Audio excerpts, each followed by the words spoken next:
Brestoise, Brestois, la météo n'est plus là, mais Brestonner est toujours à la plage. On se retrouve pour le deuxième épisode de À la plage. Voilà, un nom très original. Merci pour vos retours qui étaient très positifs là-dessus. Aujourd'hui, pas de Fanche, puisque Fanche est parti à la plage à Londres, mais on retrouve l'habitué de la plage, le roi finalement du bronzage bien paysan. Quentin, comment ça va? Le roi du galet, Le roi l'empereur du du Galais. sable, tout simplement.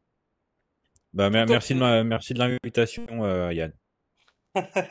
Et oui, encore une fois, je prends la main, mais ce n'est que temporaire. Tu reviendras pour les choses sérieuses à la manette. Mais des choses sérieuses, il y en a quand même eu en une semaine. On s'est assez plaint ces derniers temps de ne pas avoir d'actu. Ça fait 2 semaines de suite qu'on a beaucoup de choses. Je propose de commencer directement. On rentre dans le vif du sujet. On en a parlé la dernière fois. Marco Bizotte, c'est terminé. C'est parti à Aston Villa.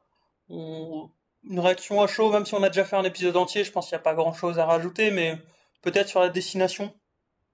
Ouais, juste la destination qui est quand même plutôt améliorative, on va dire. Pour Bizot, on avait des échos de l'Arabie Saoudite. Même il y avait eu Lens aussi, il me semble, en début de mercato. Ou Lille. Lille plutôt, ouais. Bon, Aston Villa, c'est quand même c'est beau club, c'est belle destination, c'est très sympa pour éventuellement finir sa carrière, pour décrocher un bon contrat dans un bon club qui va jouer le peut-être la colonne de gauche en Angleterre. C'est ouais, même pour lui, voilà, pour lui, content pour lui, et je pense que c'est bien pour tout le monde que ça se termine là. Club qui sera européen. Donc il restera en Coupe d'Europe, normalement, si je me trompe pas. Après, voilà, bon, je sais pas si lui jouera pas mal de Coupe d'Europe. C'est un peu la question de son statut par rapport aux chaises musicales qu'il pourrait y avoir à Aston Villa au poste de gardien. Tout à fait. Tout à fait, tout à fait. L'autre information qu'on a eue, c'est le lendemain, dans une interview assez intéressante de Grégory Lorenzi au Ouest France. C'est le titre, vous le voyez, il est à l'écran. Il y a eu une transaction pour Marco Bizotte. On avait peur que le gardien parte libre, un peu pour service rendu. Grégory Lorenzi affirme que non. On n'a pas plus d'infos sur le montant, mais on pense que c'est quand même sous le million d'euros, c'est la somme un peu symbolique. Mais c'est bien, ça envoie un bon signal déjà. Oui, oui, c'est après voilà, ça veut tout et rien dire.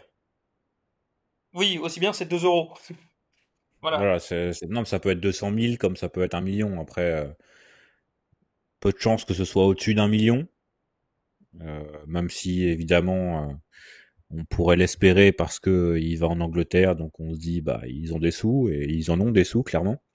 Mais je crois que l'une des raisons pour lesquelles Marco Bizotte a signé en Angleterre, en tout cas pour lesquelles Aston Villa était intéressé par Marco Bizotte, c'était que justement la transaction financière n'était pas très élevée.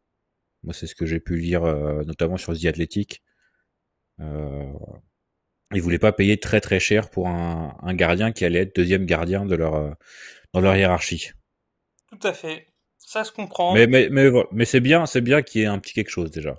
C'est Voilà. ça envoie le signal Bon, que ouais, c'est peut-être pas le stade sympa un H24. sou est un sou. Un sou est un sou, c'est un billet de tombola également. Eh oui, eh oui. Moi, je Peut-être voulais que revenir. Unai Emery a mis son nom. C'est vrai. Tout à fait. On espère. Je voulais revenir peut-être plus généralement sur cette interview de Grégory Laurenti dans le Ouest France, qui est très intéressante. Si vous avez l'occasion de la lire, vraiment n'hésitez pas. Il revient sur la Ligue des Champions, sur l'attractivité, il revient sur le mercato, sur la nouvelle chaîne de Ligue 1 aussi. Mais je dois reconnaître que dans cette interview, à titre personnel, il y a des petits trucs qui me dérangent, pas sur le fond, parce que voilà, le bilan sportif il est là, on parle de joueurs, il parle surtout des ventes à vrai dire, et c'est des joueurs qui ont réussi, mais ça commence à devenir une constante. Il y a eu le cas avec Mounier, il y a eu le cas avec Furlan, il y a eu le cas même, je crois que c'était avec Honora. L'impression que Grégory Lorenzi, dès qu'un joueur brestois part, il doit un peu, je vais pas dire salir la sortie, mais dans cette interview, il a des mots assez forts sur Marco Bizot où il précise, oui, ça fait 2 ans que, je vais citer même au mot près pour être, voilà, rigueur, exigence, même si on est en vacances. Il dit très précisément, je vais le retrouver tout de suite. Il dit chaque année, il faisait état de son mal-être. Il faut savoir que Marco, depuis 2 ans, il souhaitait quitter Brest. Je suis pas certain que ce soit très utile de le préciser.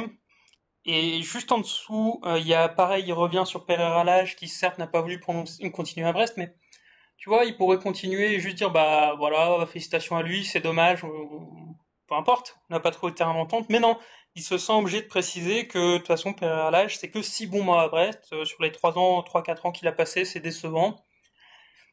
Un peu plus loin derrière, en évoquant, en faisant des louanges de Madi Camara, il précise que je cite encore une fois, contrairement à d'autres, il n'a jamais revendiqué quotidiennement le fait de vouloir partir et de ne plus jouer pour Brest. Alors, de qui il parle? Est-ce qu'il parle de Marco Bizot? Est-ce qu'il parle de Pierre Lesmelou? Est-ce qu'il parle de d'autres joueurs? Je sais pas, mais moi ça met un peu mal à l'aise cette impression qu'il faut toujours salir. Que quelqu'un qui part à Brest, c'est quelqu'un qui quelque part n'a pas été réglo avec le club, et ça me dérange un peu. Je sais pas si t'as la même lecture ou si Non, c'est moi qui suis... non. Après, moi, je t'avoue que j'ai pas trop d'avis sur ce qu'il dit parce que même sur Pereira, je trouve qu'il a raison d'une part. Euh, voilà, ça fait partie du job aussi. Je pense que Pereira, il a aussi bien joué sur ces 6 derniers mois parce qu'il y avait un contrat à aller chercher. Et c'est vrai que les dernières saisons étaient pas non plus zinzin de sa part. Donc, moi, je trouve ça assez factuel, même si c'est peut-être pas très classe selon toi. Par contre, sur le Bizot, euh, alors c'est pas tant le fait qu'ils disent qu'il voulait, enfin, bien sûr il le dit, mais ça, on pourra rebondir là-dessus sur les arrivées, enfin les possibles arrivées, la façon dont l'après Bizot, puisque ça fait évidemment 2 ans qu'il veut partir, donc 2 ans qu'on peut éventuellement se préparer à un départ. Et visiblement, bon, c'est pas trop le cas, donc on pourra revenir là-dessus tout à l'heure. Ouais, bah on va revenir dessus presque tout de suite. Je précise, Ah, comme toi, tout de par suite contre, alors. je suis d'accord, ce que Lorenzi dit, c'est factuel. C'est factuel que le Bizot veut partir depuis un certain temps, que certains joueurs boudent et se disent prêts à ne plus jouer pour Brest. C'est factuel que Pereira à l'âge, ça n'a pas été exceptionnel pendant 2 ans et demi. Mais je trouve ça un peu, voilà, pas classe, un peu moche de dire ça dès que le mec part. C'est simple impression, voilà, c'est comme ça. C'est pas dramatique, c'est pas très important. L'essentiel, ça reste les performances sportives, et là-dessus, Lorenzi reste quand même assez intouchable. Sauf peut-être sur la question du gardien, comme tu l'as dit. Donc, Enfin, du gardien et plus généralement de l'anticipation des départs, puisque c'est c'est pas vrai, la première fois quand même qu'on voit le pattern, on va dire, c'est d'un vrai, c'est vrai. départ qui n'est pas, enfin, qu'on peut pressentir très fortement quand même et qui n'est pas, qui n'a pas l'air d'être préparé. J'aurais un exemple en plus Ibrahima à Diallo. te donner. Non, enfin un exemple plutôt d'un autre club qui pour le coup a l'air de très bien travailler. Donc, voilà, Tout à fait. Bah, commençons j'ai eu sur de les l'occasion. gardiens. La semaine dernière, on avait 3 rumeurs. On avait Mvogo, Lafont et Perez, dont on n'avait pas parlé. Dans l'interview du West France, justement, qu'on citait avant, Lorenzi a précisé que ce ne serait aucun des trois.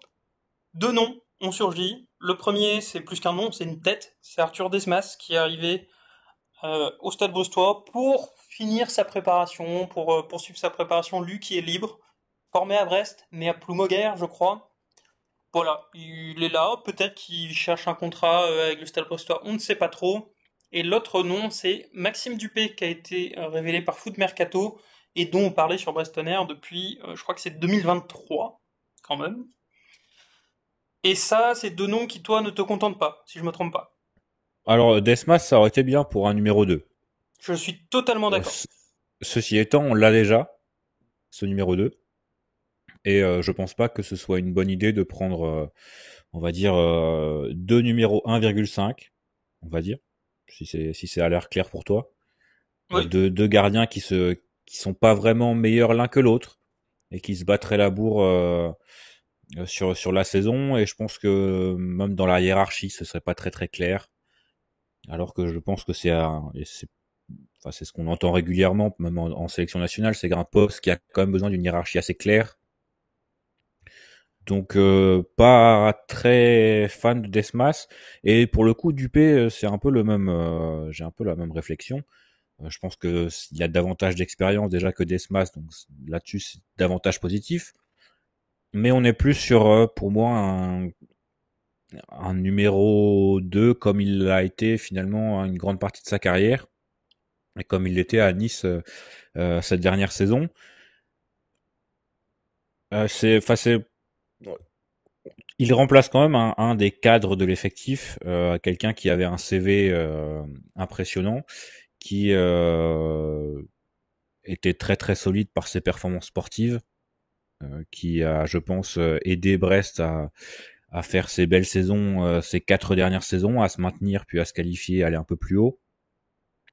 Donc je pense que pour moi, il faut recruter un taulier, quelqu'un qui rassure aussi les mecs devant lui. Alors évidemment, je pense que à moins qu'il y ait quelqu'un de la carrure de Marco Bizot, ça recrutera français parce que d'une, c'est la philosophie du Stade Brestois, et de deux, je pense que c'est un poste où effectivement il faut parler français et pas tellement prendre le risque de prendre quelqu'un qui aura du mal à s'intégrer et ne fera pas l'effort de parler français, contrairement à Bizot qui là-dessus, je pense, avait donné des garanties par sa personnalité, par son passif. Et je pense que Grégory Lorenzi s'était renseigné sur la personne avant même de se renseigner sur le gardien. Donc évidemment, Dupé, il coche pas mal de cases. Maintenant, moi, je trouve que ça manque un peu de garantie sportive Ok, bah, pour remplacer un taulier. Ouais. moi, je suis assez content si c'est Dupé, si ça doit se faire.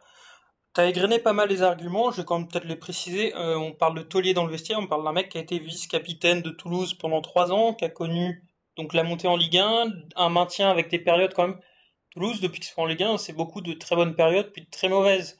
Donc c'est quelqu'un qui a quand même un certain caractère, un certain mental, qui a du vécu. Moi, je trouve qu'au contraire, il les donne, ses garanties, ses 3 saisons à Toulouse, sa saison à Clermont, même ses demi-saisons par-ci par-là à Nantes, c'est un bon profil. 32 ans, je pense qu'il a la maturité nécessaire. Maintenant, c'est sûr, il n'a pas joué depuis 1 an et demi. Parce que, pour redonner l'historique, après Toulouse, il part à Anderlecht. À Anderlecht, le coach est danois. Donc, c'est important. Dupé fait le début de saison. Et puis, il signe Kasper Schmeichel en dernière minute. Et là où Dupé était attendu titulaire à Anderlecht, le statut fait qu'il est passé remplaçant.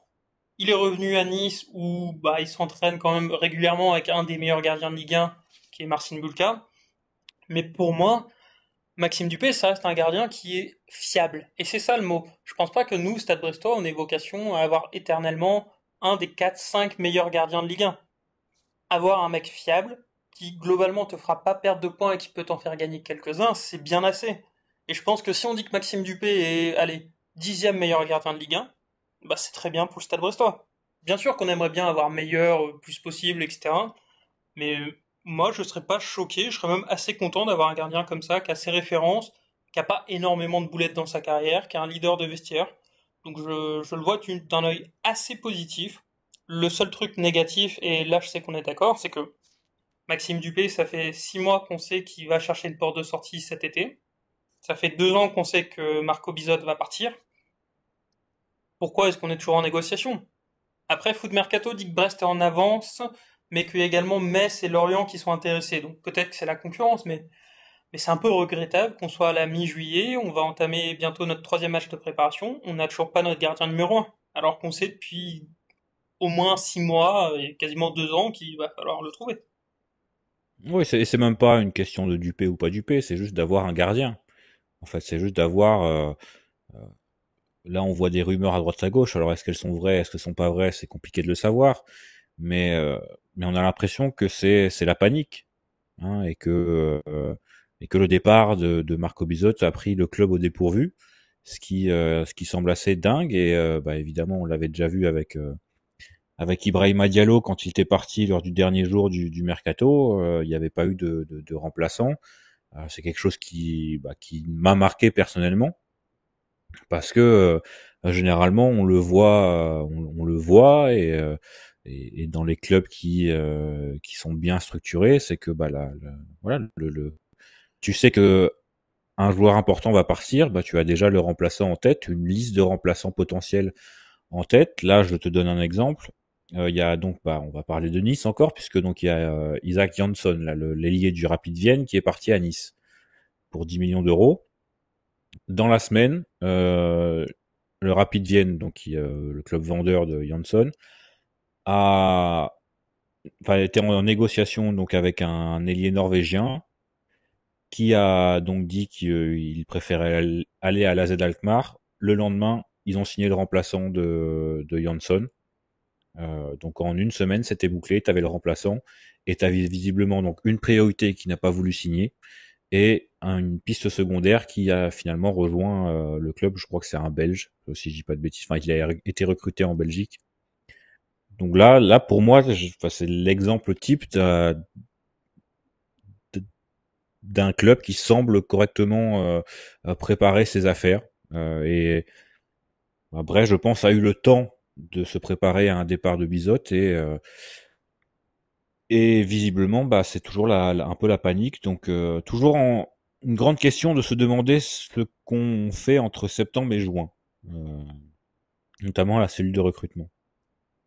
Notamment. Bon, toujours est-il que c'est le nom qui ressort pour l'instant, Maxime Dupé. N'hésitez pas à mettre en commentaire ce que vous pensez de lui. Si vous avez d'autres noms, peut-être toi, tu aurais un nom idéal, réaliste, tout de suite. Je te prends au dépourvu, t'as le droit de pas en avoir. Oui, non, moi ce que je veux, ce que j'aurais aimé avoir, alors c'est un néerlandais aussi, il parle pas français, donc je sais pas si ça rentre dans les cases, mais c'est Kjell Scherpen qu'on avait joué contre le Sturm Graz en Ligue des Champions, Ah oui, qui le géant. notamment sur le géant, tout à fait, le double maître néerlandais, qui est donc qui joue à Brighton, enfin qui ne joue pas à Brighton, mais qui est sous contrat à Brighton et qui est donc prêté depuis 2 ou 3 saisons à droite et à gauche. Je crois qu'il a fait un prêt en Belgique à Ostende, il me semble, et était au Sturm Graz la saison dernière. Et c'est un excellent gardien, du moins sur sa ligne surtout. Et il l'avait montré notamment en fin de match contre le Sturm Graz. Il avait fait contre Brest, il avait fait quelques parades quand le Sturm était réduit à 10 et qu'on avait eu l'occasion de faire le break à 3 en fin de match. Il avait notamment arrêté des frappes de Kamori Doumbia et de Jonas Martin, euh, à bout portant d'ailleurs. C'est un très très bon gardien. Maintenant, est-ce que c'est possible? Est-ce que ça entre dans les cases? Je sais pas, mais en tout cas, ce serait une de mes priorités si j'étais Quentin Lorenzi. Très bien. Et Quentin Lorenzi aurait peut-être à gérer un dossier qu'on a vu venir finalement. C'est un potentiel départ de Pierre Lesmelou. Hier, vers 14 heures, oui, c'est vers 14 heures que c'est sorti d'abord sur le site de Foot Mercato qui annonce un intérêt du Stade Rennais pour Lesmelou. Et une heure ou deux après, Hugo Guimet, le journaliste de Lyon, qui annonce un intérêt de Lyon pour Lesmelou également. Généralement, quand ça sort comme ça en groupe, on comprend le message derrière. C'est qu'un agent veut faire partir son joueur. C'est un secret de polichinelle. Tout le monde sait que Pierre Lesmelou, depuis son départ avorté à Rennes, n'attend qu'une chose, c'est de partir. Même si, quand il a joué, il était réglo, mais, et encore, ça semble un peu Ouais, fini. sur la fin de saison, contre qui c'était? Contre Lille? Oui. Ouais, c'était. Bon. C'était. Toujours est-il que je pose la question, toi, Quentin Lorenzi, est-ce que tu laisses partir Pierre Lesmelou? Et si oui, à quel prix? Chaque joueur a un prix. De toute façon, quand on est Brest, on est un peu à la merci. Je sais pas si tu es d'accord, mais bon, il y a pas de joueur qui est invendable quand tu es à Brest. Même Majorque, hein, tu vois, qui pour moi serait un peu l'épitomée de ce qui est un joueur invendable à Brest actuellement. Si un club pose plus de 10 millions d'euros pour un joueur de cet âge, c'est compliqué de dire non parce que tu as des impératifs économiques et Pierre Lesmelou, évidemment maintenant il a 32 ans. Ça fait un petit moment quand même que a priori il veut plus trop être là, même si bon il s'est calmé au moins dans les déclarations, ce qui est un bon point. Enfin, je sais pas s'il s'est calmé dans les déclarations, mais personne lui a mis un micro devant la bouche depuis un certain temps. Donc c'est peut-être là-dessus qu'il y a eu des progrès. Mais non, je serais pas contre un départ, même si voilà, il a été monstrueux pendant 1 an et demi au moins, et que c'était peut-être le meilleur de Ligue 1 à son poste. C'est peut-être la dernière opportunité de toucher un petit billet sympathique. Si les rumeurs sont vraies, faisons marcher les enchères entre Lyon et Rennes. Lyon qui visiblement a trouvé de l'argent. Ça c'est dingue. Et éventuellement, il a quitté Rennes Santa Maria ou pas Pas déjà? encore. C'est ce que dit Foot Mercato. Rennes ne prendrait Lesmelou que s'il y a départ de Camara, Glenn Camara qui est en discussion, départ de Baptiste Santamaria et de Jordan James. Ça fait Donc les pas, ça fait trois. beaucoup de conditions, mais a priori le Stade Rennais est vendeur pour les trois. Bah, moi, tu vois, remplacer Les Melou par Santa Maria, je trouvais pas ça déconnant. Je suis moins emballé, notamment pour l'extra sportif de Santa Maria. Mais bon, on a aussi vu des prix circuler. Je pense que si tu tires 5 millions d'un Pierre Lesmelou, c'est bien. Et Ah non, finalement, il par est contre, peut-être moi, un peu de temps il de faut un peu plus, s'afficher. hein. Il Un faut peu un peu plus? plus pour moi. Ah ouais, 6, il faut aller à 7, 8. 8. Ok. Entre Bon, bah 8 et moi je 10 dirais pour ça. moi, il faudrait aller. Je Bah, en dirais plus, c'est 10. enfin, je trouve que c'est un joueur, autant évidemment il a son âge, autant son style de jeu, je pense, lui permettrait de jouer jusqu'à 35-36 ans. C'est vrai. Donc C'est il est vrai, c'est pas sur vrai. la fin, quoi. Après, il ne lui reste qu'un an Après, de contrat. il y a toujours aussi la question de sa motivation, quoi. Pas uniquement à Brest, mais autour du football en général. Oui, c'était ce que disait Daniel On sait quand même Riolo. que c'est ça. On sait quand même que c'est pas un grand fan de son sport.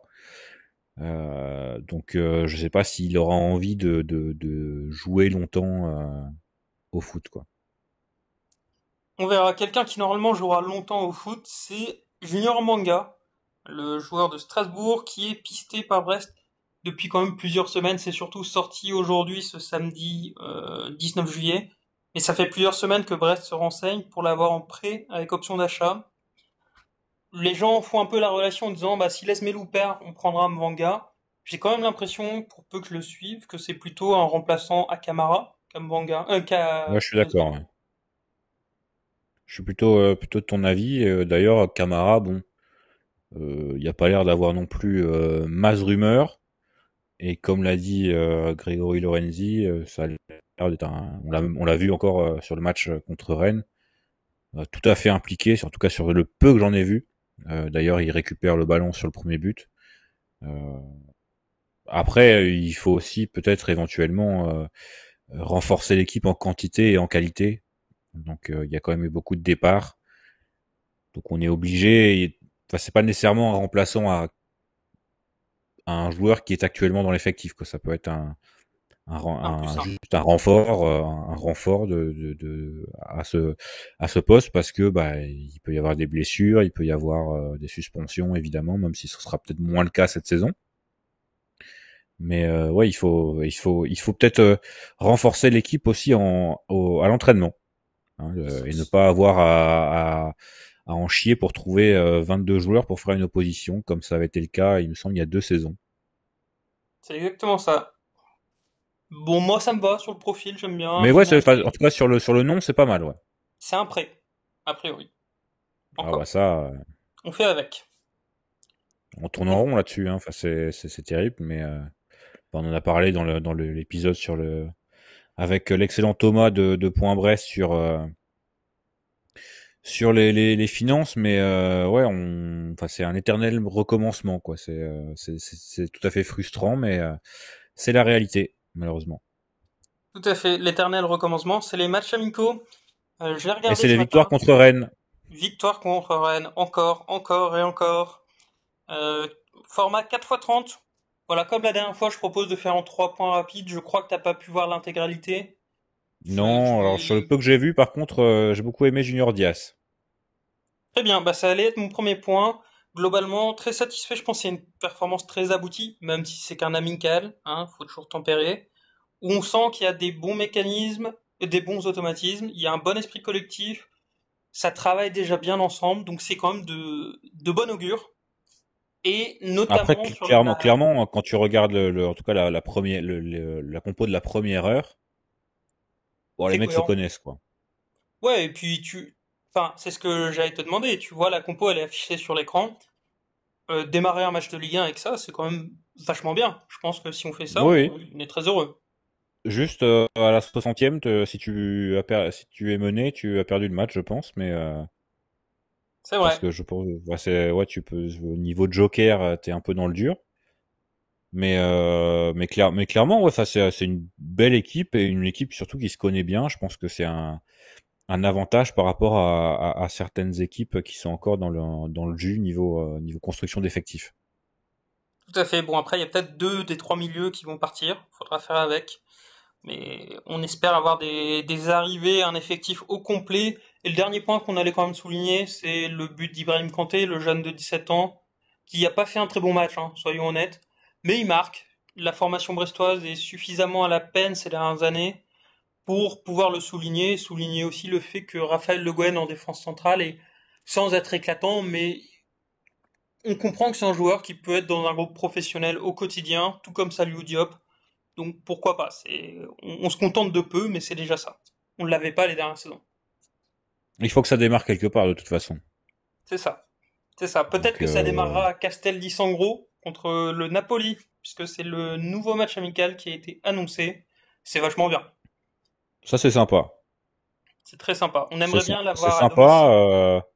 D'ailleurs, Naples qui veut peut-être démarrer sa saison de la même façon que la dernière, puisqu'ils ont été champions d'Italie. Donc ils ont peut-être un petit souci de comment on dit quand.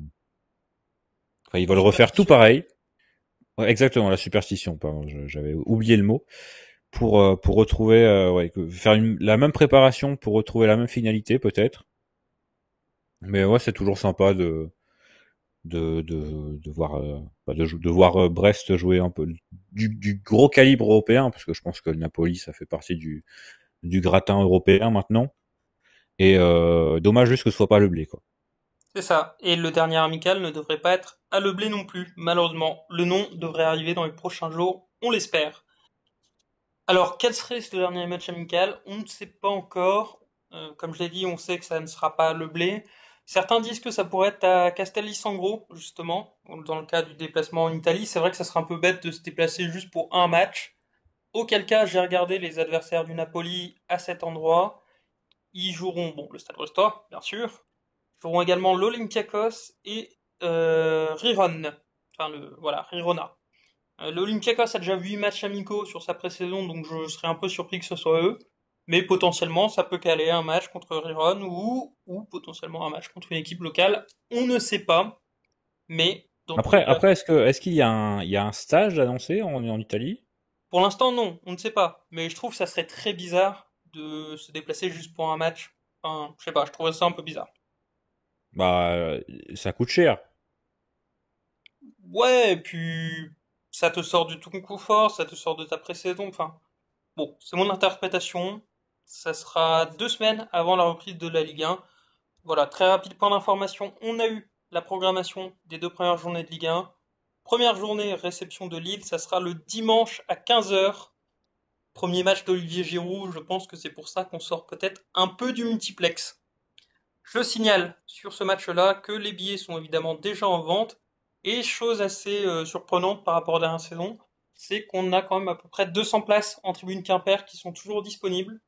Je n'ai pas l'explication. Peut-être que c'est lié à la situation des ultras, je ne sais pas. Mais toujours est-il qu'elles sont en vente. Donc n'hésitez pas à prendre votre place pour ce premier match annuel en Quimper, en Arkea, en Foucault et en Top Atlantique. Tout est ouvert.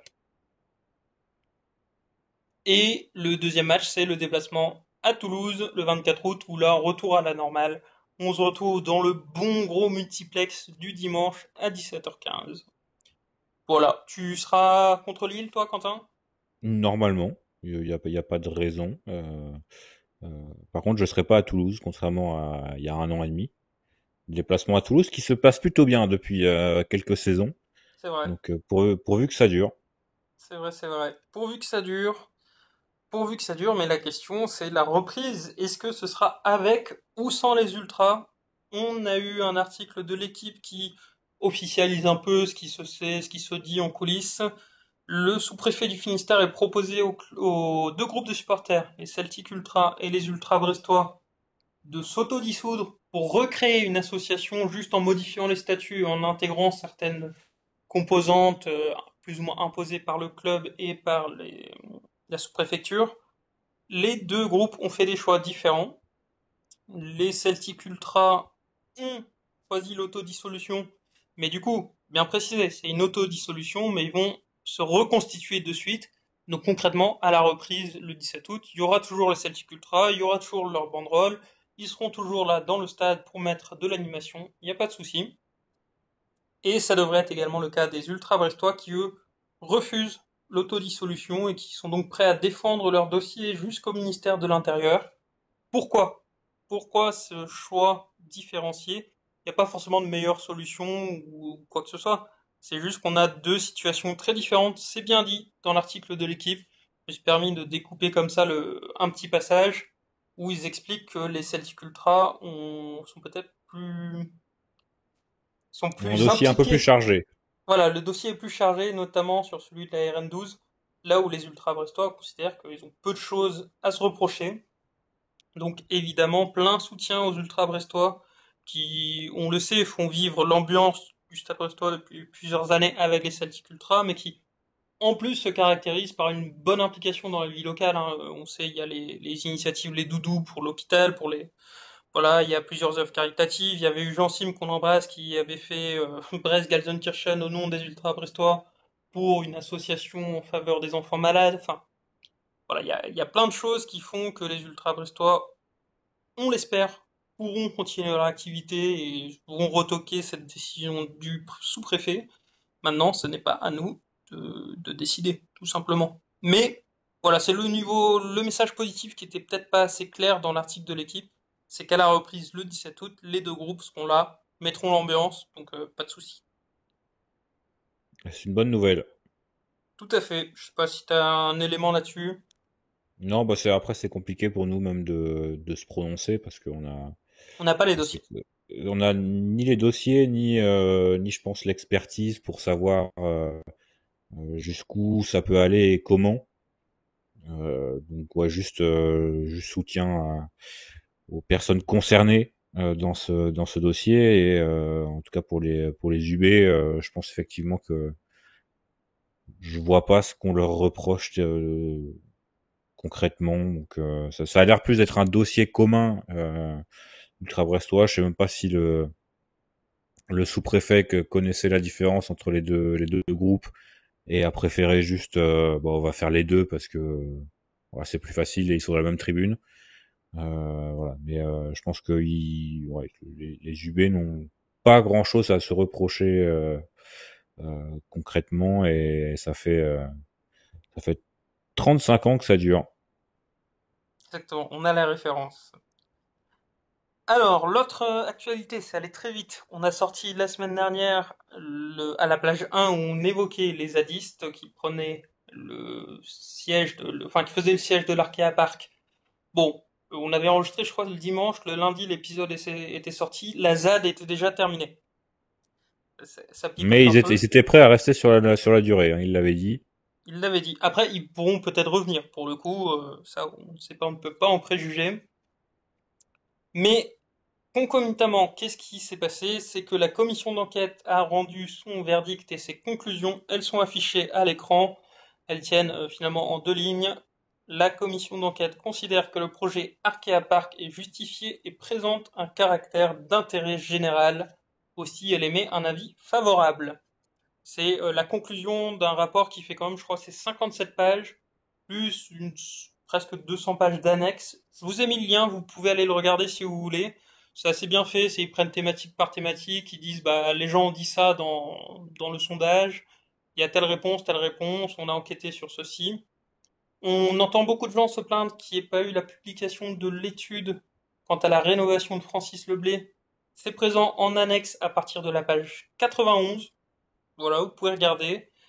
Et on fera peut-être un épisode plus complet parce qu'il y a beaucoup de choses évidemment, dans ce rapport. Je signale à titre personnel que j'ai découvert l'existence du site archeapark.com, je crois que c'est ça.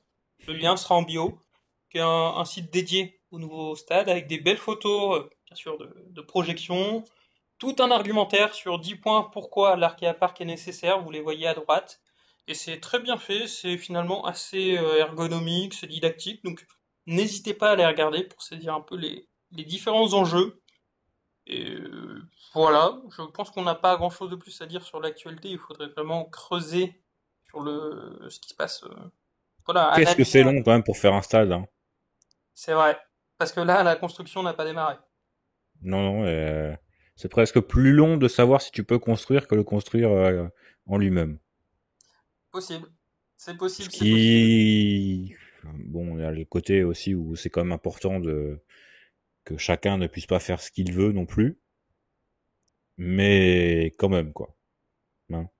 Oui, il y a peut-être moyen d'accélérer. C'est vrai que la commission d'enquête, elle a été quand même assez longue. Elle a été prolongée en plus parce que beaucoup de gens ont donné leur avis. Bon, c'est les règles, on fait avec. De toute façon, il n'y a pas le choix. On attend de voir la suite évidemment de leur construction, et puis on se doute bien malheureusement que l'opposition ne va pas en rester là. Plusieurs groupes ont déjà annoncé qu'ils déposeraient un recours devant la justice une fois les travaux commencés. On peut craindre un retour de la ZAD. Enfin, il y a plein de choses, on sait que ça va nous occuper encore un bon petit paquet de temps. Voilà, Et pour puis, terminer. on en reparlera du nouveau stade dans la plage 32 ou Ouais, sûrement, 34. sûrement, sûrement. On parlera aussi de l'association peut-être, et là on va en parler tout de suite, l'association Stade Brestois qui gère donc les équipes jeunes et les équipes féminines. Deux points d'actu. Premier, c'est le groupe de N3 qui est sorti, avec bon, voilà, sans grande surprise, hein, Petite précision peut-être, il me semble que la N3 ne fait pas partie de l'association. tu as raison, mais il y a L'association qu'une. va donc alors les débutants, bon, c'est terminé les débutants, de U7 jusqu'à U15 il me semble, et les féminines. Moi, si je dis pas de bêtises. Je pensais qu'il y avait eu 17, mais bon, dans l'idée, tu as raison, j'ai juste eu envie de mettre Voilà, oui, un oui, oui, gros bloc, enfin, je vois ce que tu veux dire. tout sauf les pros, en soi. Et Au d'ailleurs, niveau. ce petit à la plage, je sais pas si on continuera ça après l'été, mais ça peut être une bonne idée aussi de parler un peu plus des jeunes, puisqu'on n'a pas eu l'occasion trop ces dernières années, depuis qu'on a arrêté un peu les débriefs hebdomadaires, de parler des jeunes, mais ce sera peut-être le cas de le faire un peu plus sur cette saison à venir. Euh, je te laisse donc parler du groupe de N3 notamment, là, Oui, puisque bah, le Stade Brestois est promu. exactement. Le petit poussé va retrouver la poule de l'Ouest. Bon, pas mal de réserves, hein. On voit le Stade Rennais, le Stade Lavallois, l'en avant Guingamp. Et je signale juste quand même poule que la Saint-Pierre de Misac. Donc, le Stade Brestois B jouera, certes, beaucoup d'anciens Brestois, mais jouera notamment contre Mathias Autrette qui a signé à la Saint-Pierre. Voilà, le petit derby sympa. Oui, la Saint-Pierre qui a perdu pas mal de joueurs d'ailleurs, Bien sûr. qui n'arrête pas de rater qui La montée. termine très très régulièrement sur le podium cette dernière saison, mais jamais à la première place. Il y a qu'une seule place qui permet de monter en N2. Le Stade Brestois est éligible à cette première place. Les réserves peuvent monter en N2.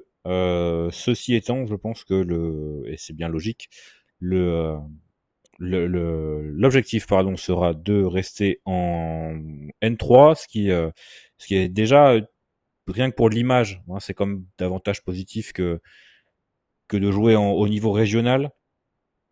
Euh, Rien qu'au niveau des adversaires, hein, c'est quand même un niveau très nettement au-dessus que des Guy Pava, des Plouzané et des équipes comme ça. C'est quand même voilà, c'est quand même beaucoup plus sympa.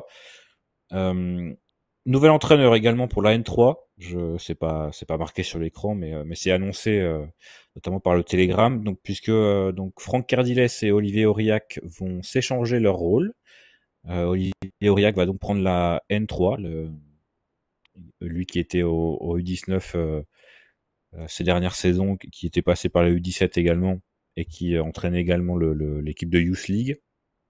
Et donc Franck Cardiles va retrouver les U19, lui qui opérait à ce niveau, enfin avec cette équipe avant de passer à la N3 ou à la R1 plutôt. Je crois que c'était lors de la descente. Il a fait 2 saisons avec la R1, donc il retourne au niveau des plus jeunes, même si voilà la frontière entre le groupe N3 et le groupe U19 est assez mince. Hein, ça fluctue beaucoup.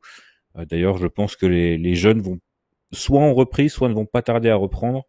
On espère avoir de la communication là-dessus de la part du club très prochainement, bien sûr. On en a aussi de la part de JJ qui écrit sur la marée rouge, qui suit notamment la reprise de la N3 qui a eu lieu. On le salue. L'autre nouveau coach aussi de l'autre côté, c'est pour la section féminine dont on a très très peu parlé dans ce podcast et finalement c'est pas plus mal parce que ça fait 3 ans que c'est la catastrophe au Stade Brestois 29 féminin. Je crois que c'est descente encore l'an passé, donc c'est en D4 désormais. Ouais, je crois que c'est même R1, enfin quelque chose comme ça. Oui. Triste, triste, triste, triste. Effectivement, quand enfin, le journal qui en a peut-être le plus parlé, c'est l'équipe du Stade Brestois féminin. C'était pas, ce qui est pas une bonne nouvelle. C'était pour parler des de l'immeuble dans lequel les filles sont logées, qui était insalubre. Euh, bon, il n'y a pas eu vraiment de suite à ça, même si les témoignages concordants d'à la fois l'entraîneur et des joueuses du club ne faisaient pas tellement de doute sur la véracité de l'enquête de l'équipe.